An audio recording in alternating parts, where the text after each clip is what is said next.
তোমরা সকলেই জানো যে কল্যাণীতে সতীমার মেলা হচ্ছে, আজকে সেখানেই গেছিলাম। তখন ওই 3:30 মতন বাজে। আজকে ইউনিভার্সিটিতে ক্লাস আমাদের তাড়াতাড়ি হয়ে গেছিল, তারপরে সবাই মিলে ঠিক করলাম তো চলো একটু ঘুরে আসা যাক। থেকে কোনো কিছু প্ল্যানিং করলে সেই প্ল্যানটা সেদিনকে সাকসেসফুল হয় না, তো ওই জন্য হঠাৎ করেই ঠিক করে চলে যাওয়া। ইউনিভার্সিটির পাশেই একদম মেলাটা হচ্ছে, খুব বেশি দূরে নয়। তো দুপুরবেলা ওই 3:30 নাগাদ গিয়েছিলাম, ওই জন্য সব দোকানপাট খোলেনি, বেশিরভাগ দোকানই তখন বন্ধ ছিল। প্রচন্ড গরম পড়ে গেছে, চোখ মুখের অবস্থা তো খুবই।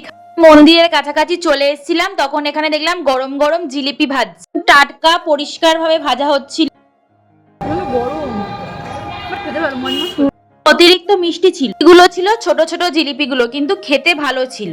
পরে ঘুরতে ঘুরতে আমরা শেষ পর্যন্ত মন্দিরে এসে পৌঁছে গেছিলাম। মানে আসা এবার আমার প্রথম, ঘুরে তো আমার বেশ ভালোই লাগলো। দুপুর গেছিলাম বলে মোটামুটি ফাঁকাই ছিল, ভালোভাবে ঘুরে সবকিছু দেখে বেরিয়ে আসতে পেরেছিলাম। হচ্ছে সেই গাছতলাটা যেখানে সবাই মানত করছিল। পরে এখানে আমরা সবাই মিলে তিলক কেটে নিলাম। প্রথম তিলকের টিপ পড়লাম, আমার তো খুব ভালো লেগেছে। আমরা 4:30 ট্রেন ধরবো বলে ওখান থেকে বেরিয়ে গেছিলাম, আর আসার সময় শেষ পর্যন্ত আমি ফুচকা খেয়েছিলাম, ওরা আইসক্রিম খেয়েছিল। ভিডিওটা ভালো লাগলে অবশ্যই একটা লাইক, সতীমার বেলায় গেছে অবশ্যই কিন্তু কমেন্ট করে জানাতে একদম ভুলো না।